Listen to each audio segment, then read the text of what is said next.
Olá, meus amores, meu nome é Nailda e esse é o nosso canal SOS Proná. O vídeo de hoje nós vamos falar sobre autismo. O autismo, ele tem grau 1, 2 e 3, ou seja, o leve, moderado e o severo. E nós vamos tentar falar exatamente sobre o severo. Venha comigo e vamos conferir. Como identificar e diagnosticar? Lembrando o seguinte, nós identificamos uma situação, mas nós não damos o diagnóstico. O diagnóstico, um laudo, só quem pode dar são os médicos. Existe uma equipe médica para que tudo isso aconteça, tá bom? Então, como identificar? Nos primeiros anos de vida, a criança que ela tem um autismo severo, que é o que nós vamos falar, autista no severo, que é o nível 3. Ele já desde cedo, desde os anos iniciais, ele já vai demonstrar característica, ou seja, criança que não fala, não fala mesmo, ela nem balbuceia, ela não fala. Criança que não olha, não tem o olho fixo, então quando você está olhando para ela, ela está sempre assim. Por mais que você chame, ela não fixa o olhar. Criança que não acompanha os níveis, né? Porque até 1 ano a criança ela tem que andar e ela tem que balbuciar, ela tem que falar alguma coisa, ela tem que comer, ela tem que identificar alguns alimentos como o que ela gosta, o que ela não gosta. Então, tudo isso é desde cedo. Isso no grau severo. Lembramos que nós vamos estar falando aqui do grau severo, autista do nível 3. As características mais marcantes para a criança que tem o autismo severo são a questão do brinquedo. Ela brinca sempre com o mesmo brinquedo, sempre na mesma posição, né? Ela tem uma certa dificuldade de inclusão. E essa dificuldade para interagir é tanto com os pais, com os familiares e se ela já estiver na escola, com os colegas da escola. Então isso é bem importante também para os professores, né? No caso, as professoras pedagogas. Porque se ela já está inserida dentro da sala de aula, dentro da sala de aprendizagem, e mesmo assim ela não interage quando você senta todos naquela roda que nós fazemos, aquela roda de conversa, a roda de bom dia, e ela não aceita isso. A criança com um grau severo, ela não aceita sentar no grupo. Então isso é bem importante para que a gente também possa analisar. Que não demonstram emoção, ou seja, por dor, em alguns casos até por cheiro, odor, elas também não sentem. Elas até podem sentir, porém elas não demonstram o que estão sentindo, né? Elas não demonstram nenhuma emoção. E aí, nessa questão do autismo severo, nós temos que tomar cuidado com a questão muito forte, que é o rotular a criança. Então, assim, não é porque ela se isola, né? Que naquele momento ela fica isolada, porque ela faz muita repetição. Então, assim, se ela chega dentro da sala de aula ou dentro do ambiente familiar, ela senta sempre no mesmo lugar, ela quer assistir o mesmo desenho repetidamente, ela quer o mesmo brinquedo, ela olha para o mesmo brinquedo da mesma forma sempre, você também não pode rotular. Antes do rótulo, sempre primeiro o diagnóstico. Então, existe uma equipe médica que vai tratar disso.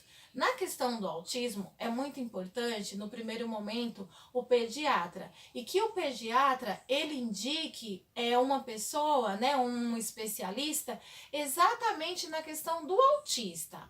Para que você não fique passando médico por médico e mesmo assim não chegue a um laudo, né, um diagnóstico correto. Então, assim, existe mesmo na questão, né, da pediatria, aquele que é focado só em crianças com autismo.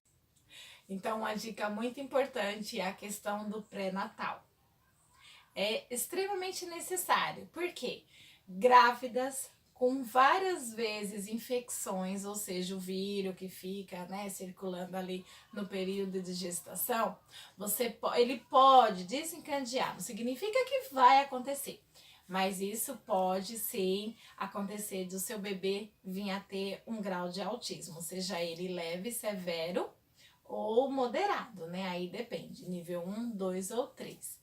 E identificando que o seu filho, né, ou filha, tenha essa doença, o que que nós vamos fazer? Vamos tratar, porque muitas vezes o nível 3, que é o severo, que é o que nós estamos falando aqui, essa questão, né, que a criança, ela realmente, ela não tem uma interação, ela não consegue, muitas vezes, nem ir ao banheiro sozinha, mesmo ela tendo uma idade acima de 5, 6 anos, ela ainda não consegue se limpar sozinha, ela não consegue nem escovar os dentes.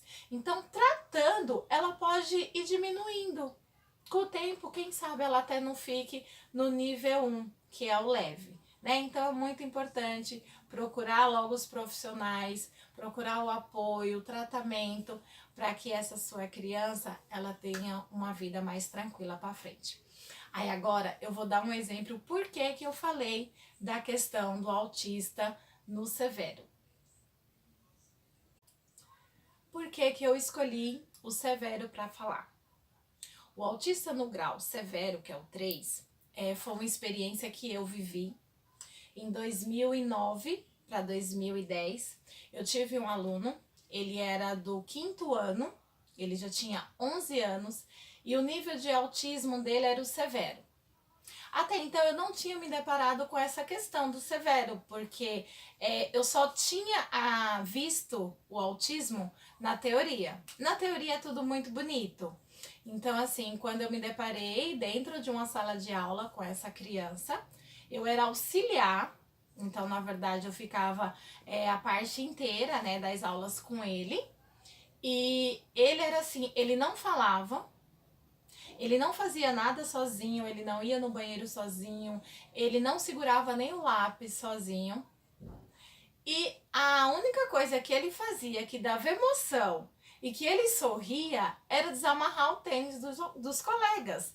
Então, na hora do intervalo, eu tinha que ficar correndo atrás dele no pátio, é verdade, eu ficava correndo atrás dele, porque ele saía desamarrando o tênis dos colegas.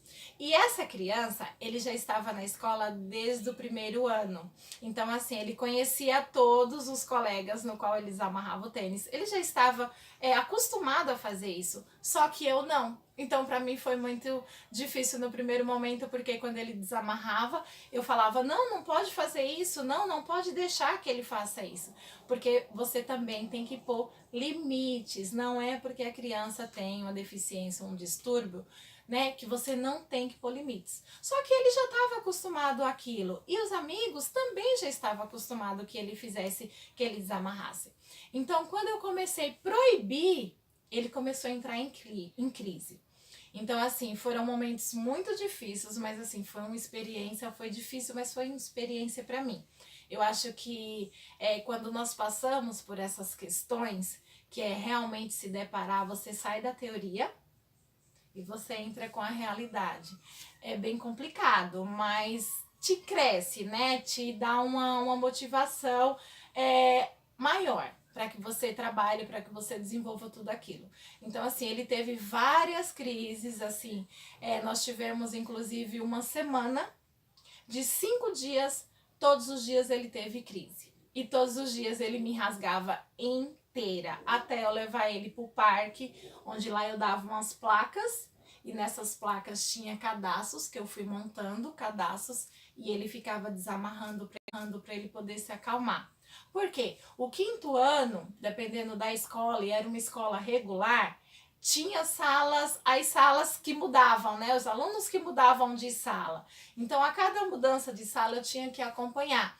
E isso foi assim, ficando muito complicado, porque eu queria impor limites e não estava conseguindo. Então, assim, foi um momento crítico. E em seguida de tudo isso, foi bom, porque ele acabou de uma certa forma entendendo os limites. Levou um tempo. Tudo é assim, você tem que lembrar o quê? Paciência.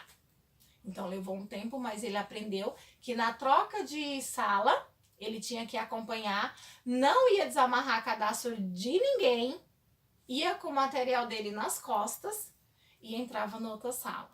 E a mesma coisa eu fiz com a questão do banheiro. Ele começou a entrar sozinho no banheiro. Então vocês imaginam que no primeiro momento também era muito difícil, porque muitas vezes ele saía com as calças lá embaixo e eu correndo atrás dele para acompanhar, e eu, não pode ser assim. Então assim, mas no final Assim que terminou o ano, eu terminei o meu estágio e foi muito importante porque ele já conseguia ir no banheiro sozinho, ele mudava de sala, acompanhava a turma, mas infelizmente até hoje ele ainda não fala. Eu ainda tenho contato com os pais, mas infelizmente ele não fala. A única coisa que ele solta é que quando fala o meu nome, aí ele dá um sorriso. Então isso significa que ele lembra de mim, tá bom? Então isso aqui serve para vocês. Nunca desista, independente da situação, mesmo se ela for crítica, continue ali persistindo. Um grande beijo do SOS Proná.